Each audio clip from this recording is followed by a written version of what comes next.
je me présente Jean-Marie Othon, je suis thérapeute, psychomotricien, conférencier et formateur.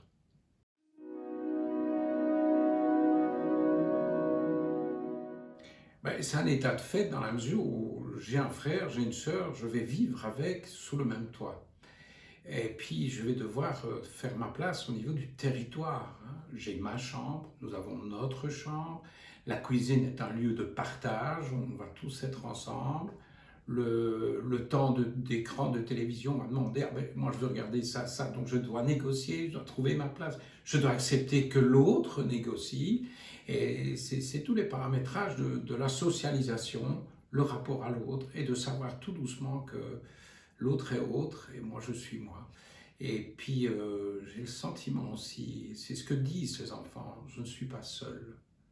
Et la solitude, c'est ce qu'il y a de pire, puisqu'on a ce sentiment d'appartenance. Si on a quelqu'un autour de nous, il y a papa, maman dans toutes les familles, mais c'est surtout en lien direct le frère, la sœur, les frères, les sœurs, pour grandir.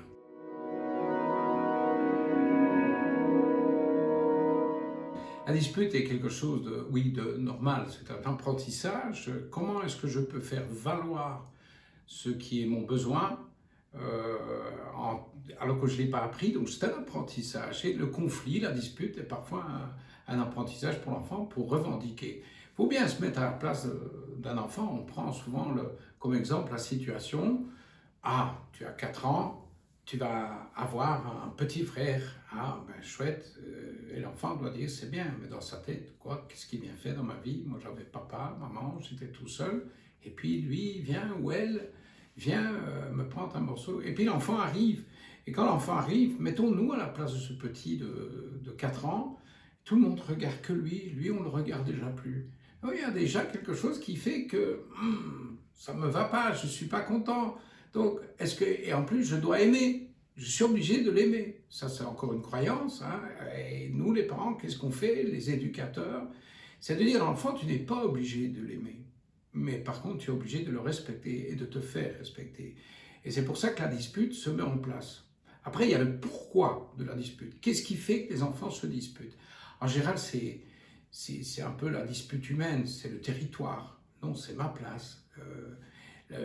L'appartenance, c'est mon jouet, c'est mon papa, ma maman, et tout ça, ils doivent composer en grandissant. Je dis toujours, avant l'âge de 6 ans, on doit tenir compte du développement de l'enfant. Avant 6 ans, l'enfant est égocentrique. Qu'est-ce que c'est l'égocentrisme? C'est d'imaginer et de conceptualiser le plus fort que tout ce qui existe a été fait pour moi.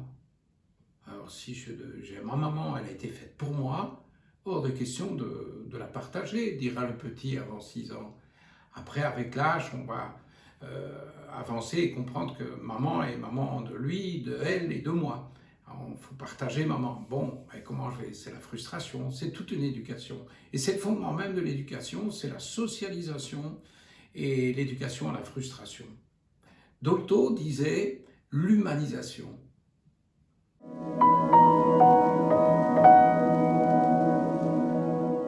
Déjà, le parent qui se pose des questions, on peut dire que c'est un bon parent. Les parents qui savent, peut-être qu'ils seront un peu plus dangereux. Il ne sait pas, le parent. Je suis parent aussi, et donc la question, elle est là. Est-ce que je ferais bien de faire ceci, d'essayer ça? Parce que le parent est aussi impliqué émotionnellement. Ça le stresse, il n'aime pas le conflit, il imagine une famille idéale où tous les enfants, oui, d'accord, non, et ça, non. Donc les parents, on va effectivement parfois devoir dire stop. Parce que ça monte trop haut et les enfants sont perdus dans leur conflit et il faut les arrêter. Ça va sécuriser les enfants. Maintenant, les laisser faire aussi dans leur processus, oui, aussi. À certains moments, ce sera opportun, juste. À d'autres moments, on va intervenir pour éviter l'escalade. Et puis, idéalement, c'est pas facile en réalité, c'est de reprendre un peu, faire une marche avec les enfants. Bon, il s'est passé ça, et c'est comment tu aurais pu faire? Et comment tu pourrais faire? On essaye, le parent va tâtonner avec les enfants jusque il va être le garant que l'issue ne sera pas préjudiciable à des deux enfants.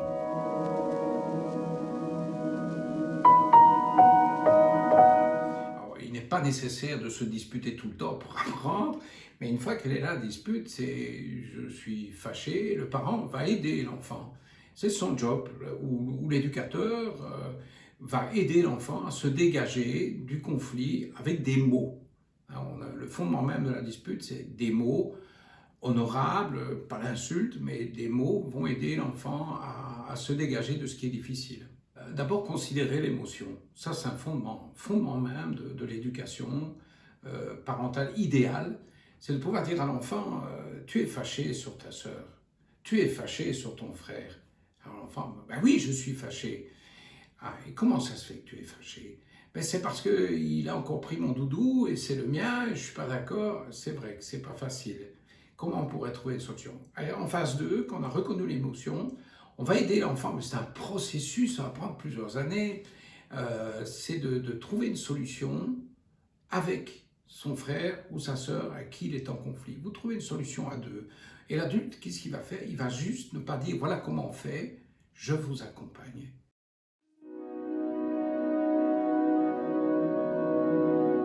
Globalement, c'est la même dynamique, globalement. Sauf que ils ont une évolution maturée, psychologique, avec d'autres centres d'intérêt. Donc, quand on est à l'âge de l'adolescence, purement adolescence, vers, on va dire, surtout entre 12 et 15 ans, c'est un peu plus fort, plus puissant, c'est vrai que la relation de fratrie, s'il y a 2 ans de différence, même 1 an, il y a une différence, et l'adolescent va revendiquer, surtout, c'est un mécanisme de l'adolescence, un des mécanismes, c'est d'aller voir ailleurs si lui peut trouver une place, s'il peut être aimé, s'il peut être aimable. Alors, il ne va pas embarquer sa sœur, il ne va pas embarquer son frère. Certains le font parce qu'ils se sentent responsables. On peut être responsable si je suis l'aîné, trop responsable. Et quand il y en a un qui est un petit peu toujours à dire à l'autre ce qu'il doit faire ou pas faire, un peu plus dominant, ben c'est là que l'adulte est là. Je rappelle que l'adulte, c'est le parent. L'adulte, c'est l'éducateur. C'est lui qui va dire « Oh là, je préfère que ça, je prenne en main. Tu as l'air d'avoir envie de protéger ton frère, ta sœur.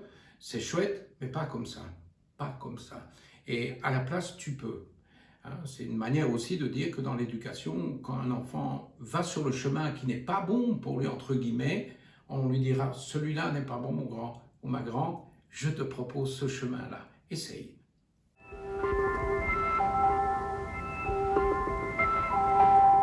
L'âge adulte aussi, les conflits vont continuer entre frères et sœurs. En fonction de leur éducation, qu'est-ce que j'appelle l'éducation? C'est comment on peut contribuer à ce qu'une relation fraternelle puisse être beaucoup plus harmonieuse. Si on a pris l'habitude, grâce aux parents, aux éducateurs, à dire ce qu'on ressent, ce qu'on a envie, automatiquement les mots vont permettre tout simplement d'apaiser. Il n'y aura pas de non-dit. On a beaucoup de familles où frères et sœurs ne se parlent plus parce qu'ils se sont mal parlé. Et parfois, ça s'amplifie malheureusement au décès des parents. Il y a des fratries qui se ressoudent et d'autres qui explosent. Pour la simple et bonne raison, c'est affectif. Là, c'est en discutant avec des notaires, on partage l'héritage. Ce n'est pas une question d'avoir plus que l'autre. C'est parce qu'on n'a jamais osé dire à ses parents « cet objet-là, je le voudrais, maman. Je le voudrais, papa, parce que ça me rappelle ça avec toi. » Et parfois, ça tient à un petit objet de rien du tout. Si on apprend à en parler, si on a appris à dire « moi, j'ai besoin de ça », c'est la notion de besoin. Si moi, ça, c'est important pour moi, et qu'on le dit au frère, qu'on le dit à la sœur, ça va apaiser. C'est des mots qui sont mis dessus. L'équité, elle est pas dans la quantité, elle est dans ce qui est important pour nous. Et c'est important. D'où je fais un lien dans les fratries. Il y a un phénomène important, c'est que beaucoup de familles essayent que ce soit équitable, donner le même. Non, non, pas du tout. Chacun est différent.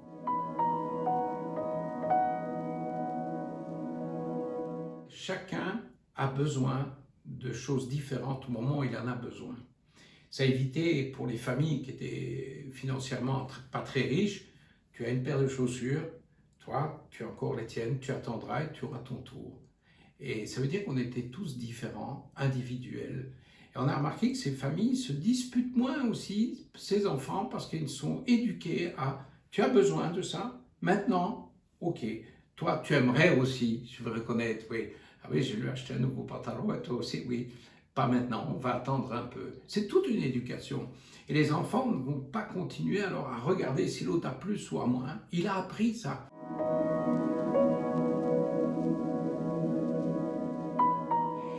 Ce qui me semble important dans l'éducation d'un enfant ou d'une fratrie, c'est le même.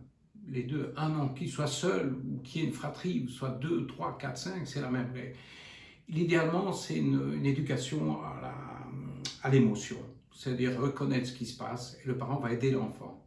Donc pour ça, le parent va utiliser, quand l'enfant est petit, ces mots. Je vais te donner mes mots, je vais te les prêter pour que tu puisses dire les choses autrement. Ça, c'est un fondamental. Il faut aider les enfants, c'est une injonction presque, hein, aider les enfants à trouver leurs solutions et les proposer. L'adulte accompagne. Comment on va faire? Toi, tu veux le ballon et toi, tu veux le ballon aussi, j'en ai qu'un. Je rappelle, il était un moment, les parents coupaient le ballon en deux et disaient, voilà, maintenant, on n'apprend rien, si ce n'est qu'à détruire. Alors l'enfant ne faisait plus de dispute avec le ballon par peur, mais il n'avait pas appris, si ce n'est qu'avoir appris à avoir peur. Le ballon, on va aider les enfants à négocier. Comment on fait? Comment on peut faire?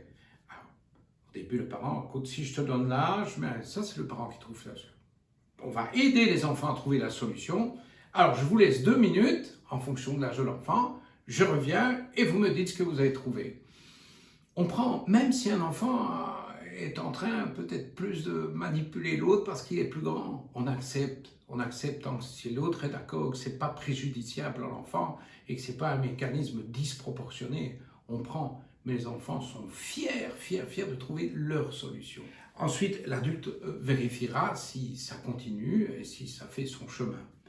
On propose aussi, c'est travailler la notion de conséquence. Le conflit, parfois, peut amener à des dérives. Voilà, les enfants en viennent aux mains, ils se disputent et tout, et de dire ça, je ne suis pas d'accord, le parent va dire ça, c'est hors de question de frapper, hors de question d'un...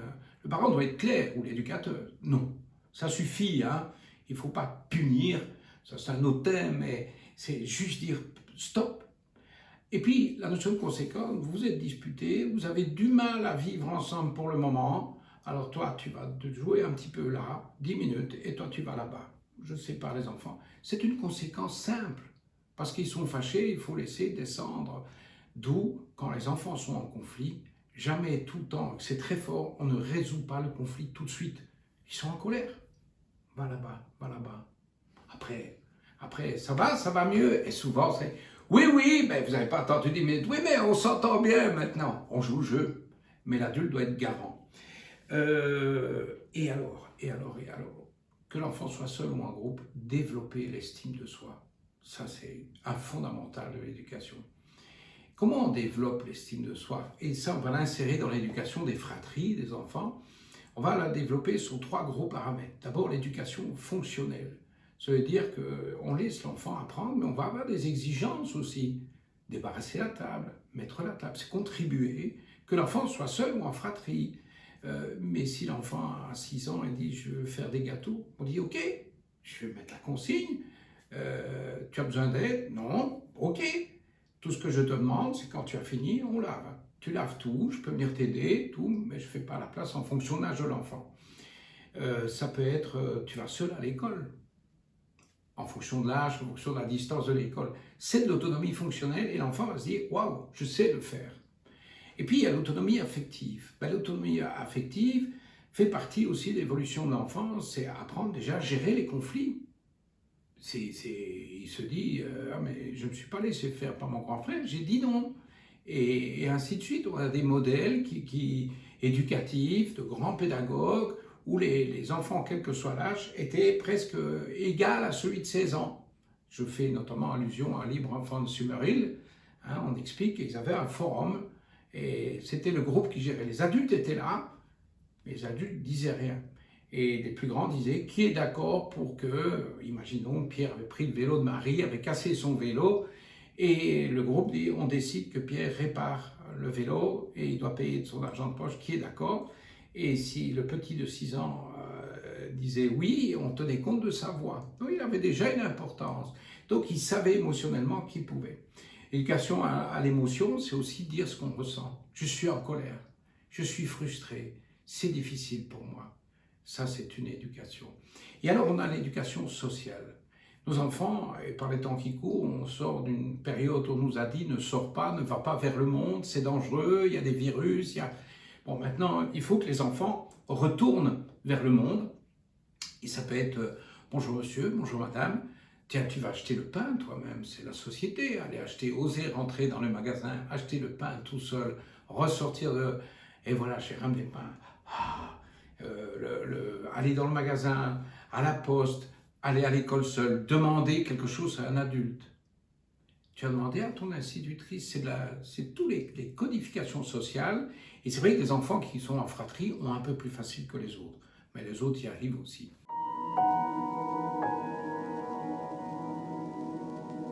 Une famille, c'est une appartenance, c'est un groupe, c'est une identité. J'ai un grand frère, j'ai une petite sœur, je suis entre les deux. Et l'histoire, c'est ce qui nous imprègne, et cette histoire va influencer toute notre vie.